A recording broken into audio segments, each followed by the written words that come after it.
Hey guys, this is SJ Football 16 and today I'll be revealing my predictions for Week 7 of the Premier League season 2016-17. Going to start with a Friday night kickoff between Everton and Crystal Palace.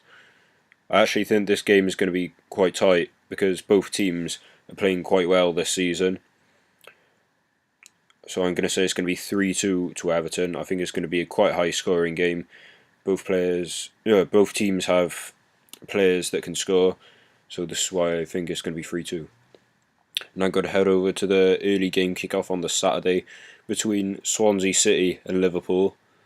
I think the score in this is actually going to be 0-0 because although Liverpool play some good games against good teams, away to the teams lower down in the table, they generally don't do so well against. This is something I find with Liverpool all the time.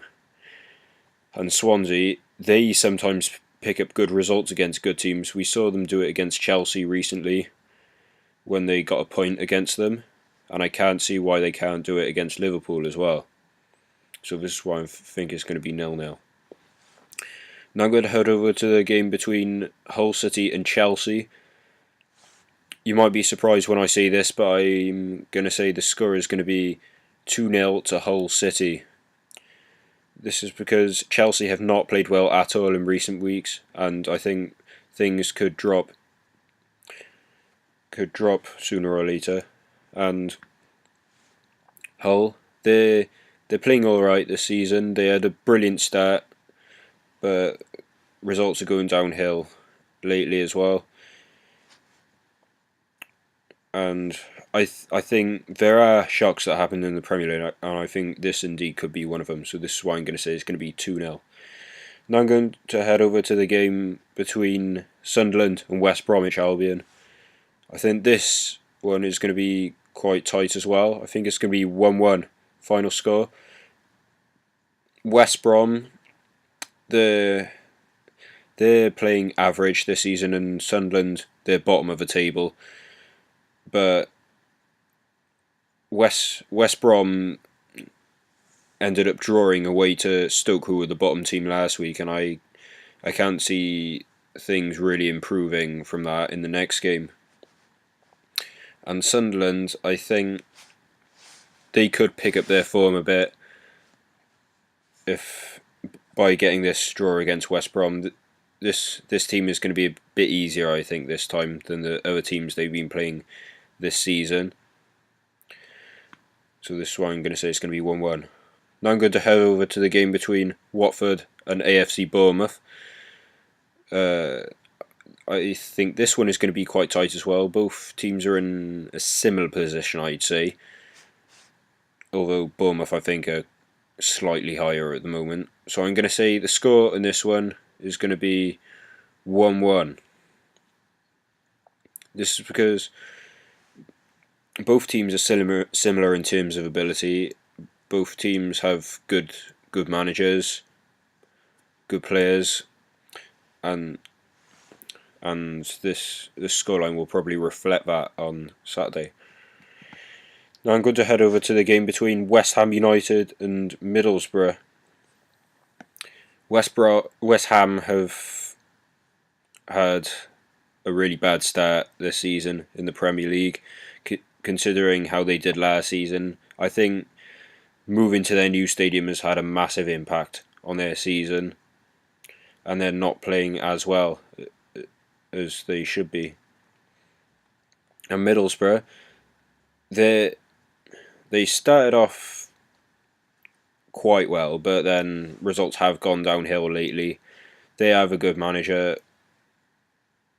They have talented players, they have a good striker in Alvaro Negredo, but I think it's going to be 2-1 to West Ham. I think results will start to improve. They're just one of those teams that will have a bad start, but they'll progress sooner or later. Now I'm going to head over to the Sunday kickoff between Manchester United and Stoke City. I have no doubt who's going to win this one. I think Man United are going to run away with this one with a 3-1 victory, because obviously they they have a better team on paper, and Stoke, they're in the relegation zone at the moment. They only just climbed above Sunderland after getting a draw on Saturday. And Man United, their form is picking up a bit now. They had a brilliant start, but they had one or two results that perhaps didn't go that well for them. So this is why I'm going to say it's going to be 3-1. Now I'm going to head over to the game between Leicester City and Southampton. I think this could be quite tight as well. But Leicester may be distracted by the Champions League too much, and some of their players may be unfit for that game. So I'm gonna say Southampton are gonna get the win in the end, because they have been playing better, no doubt. And Leicester, I think they are gonna lose some games this season. They're definitely not going to do as well at all as they did last season. And like I said, the Champions League is going to affect their performance this season in the Premier League. And Southampton have improved lately, so this is why I'm going to say it's going to be 2-1 Southampton. Now I'm going to head over to the big game on the Sunday between Tottenham and Manchester City. This is between the top two at the moment. I think this could indeed be quite tight as well. So I'm going to say it's going to be 3-2 to Man City. Both teams have goal scorers in their team. Son Heung-min is playing really well for Tottenham Hotspur. I think Aguero might be back. I think he might be back. Yeah, and they've got other really talented players as well, Man City.